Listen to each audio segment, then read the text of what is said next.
بسم اللہ الرحمن الرحیم۔ السلام علیکم ویورز، کیا حال ہے؟ امید ہے آپ خیریت سے ہوں گے۔ آج میں آپ کو ایک اللہ کا ولی ہے جس کا نام ہے حضرت بابا میاں چنو سرکار۔ جو میاں چنو شہر ہے وہ اس کے نام پہ رکھا گیا ہے۔ آپ کو نظر آ رہا سامنے، یہ اس کا مزار ہے۔ تو اس کی آپ کو میں تاریخ بتاتا ہوں کہ اس کی تاریخ کیا ہے، اور آپ سنیں گے تو اور آپ کا ایمان تازہ ہوگا۔ حضرت بابا میاں چنو علاقہ جھنگ میں پیدا ہوئے اور خاندان کے ساتھ نقل مکانی کر کے قلعہ تلمبا کے علاقہ میں آ کر آباد ہوئے۔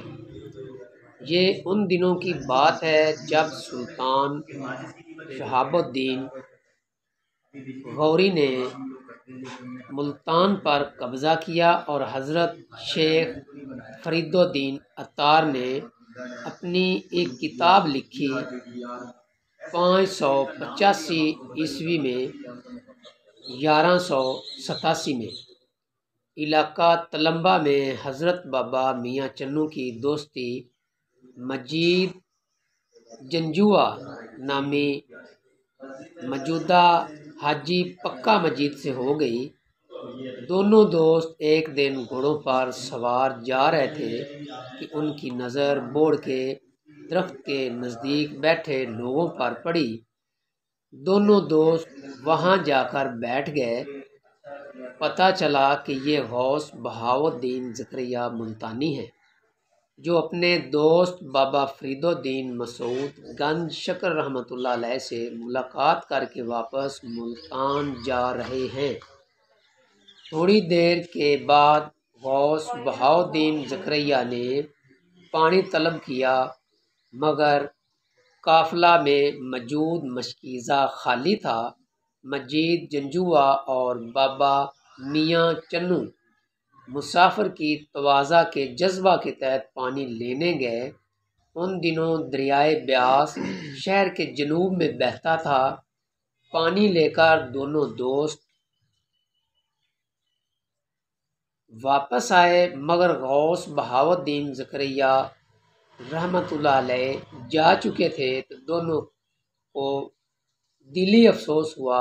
اب دونوں دوست قدموں کے نشان پر ان کے پیچھے چل پڑے۔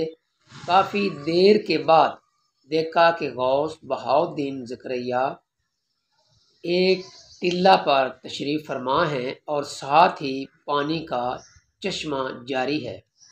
یہ کرامت دیکھ کر دونوں دوست حیران رہ گئے اور دوڑتے ہوئے غوث بہاؤالدین زکریا ملتانی کے پاس پہنچے۔ بابا میاں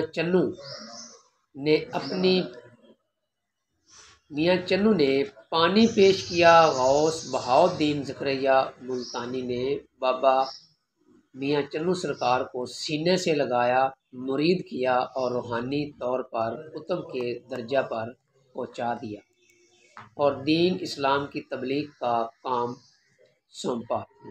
حضرت بابا میاں چنو عشق الہی میں اس قدر محو ہوئے کہ دنیا بھول گئے۔ سلطان تمش نے 26 سال حکومت کر کے 30 اپریل 1235 بمطابق 14 شعبان 233 کو وفات پائی۔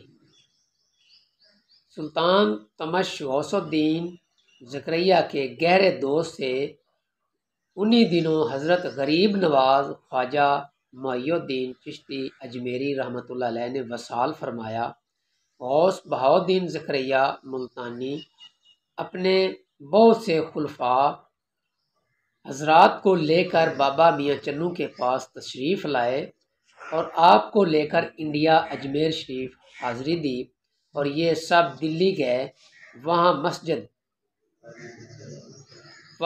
مسجد کنتونہ السلام کے شمالی کونا میں دفن سلطان تمش کی قبر پہ فاتحہ پڑھ کر واپس آئے۔ حضرت بابا میاں چنو کی تبلیغ دین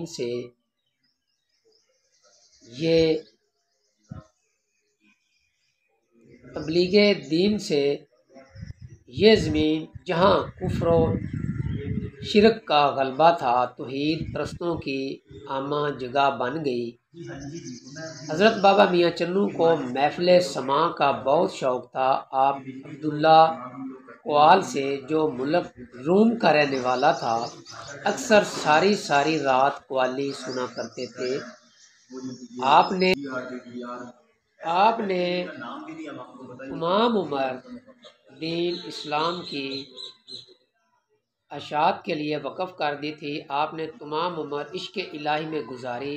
مجاہدوں اور ریاضتوں کے باعث بابا میاں چنو رحمۃ اللہ علیہ جسمانی طور پر بہت کمزور ہو گئے اور اپنے مرشد پاک کی زندگی میں ہی اپنے مالک حقیقی کو 9 ساون 1247 بوقت عصر جا ملے۔ انا للہ و انا الیہ راجعون۔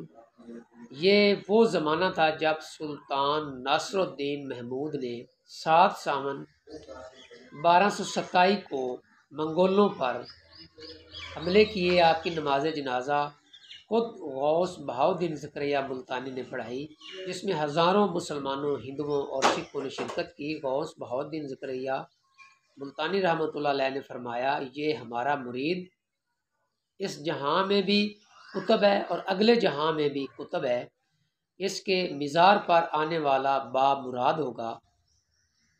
آج تقریباً 750 سال گزرنے کے باوجود آج بھی لوگ آپ کے دربار پر بامراد ہو کر جاتے ہیں۔ حقیقت بابا میاں چنو رحمۃ اللہ علیہ سے بے شمار کرامات ظہور پذیر ہوئی ہیں اور ہوتی رہیں گی۔ انگریز نے جب 1910 میں ریلوے اسٹیشن پر شہر کے امیر ترین شخص اجل سنگھ کا نام کا بورڈ لگایا تو قدرتی طور پر بورڈ پر میاں بابا چنو کا نام گرامی لکھا گیا۔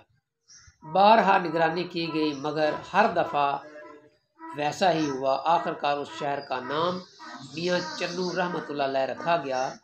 آپ کی دوسری کرامات جسم پر نکلنے والے موقع ہیں جن کے لیے منت مانی جاتی ہے، اور منت پوری ہو جانے کے بعد ایک جھاڑو اور ایک سیر نمک دربار شریف پر رکھا جاتا ہے۔ آپ کے مزار کے ساتھ بوڑ کے درخت کے نزدیک ایک کنواں تھا جس کے پانی سے نہانے والا ہر قسم کی بیماری سے شفا پا جاتا تھا، مگر زمانہ کے ہیر پھیر نے یہ کنواں بند کر دیا، جو عقیدت مندوں کے لیے بہت بڑی نعمت تھی۔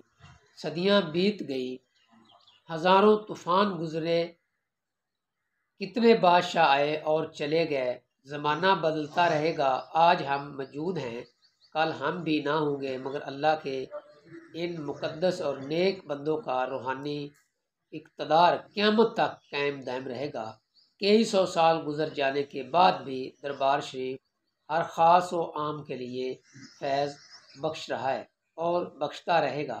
آپ کا عرس مبارک ہر سال 9، 10، 11 ساون کو نہایت عقیدت احترام سے منایا جاتا ہے۔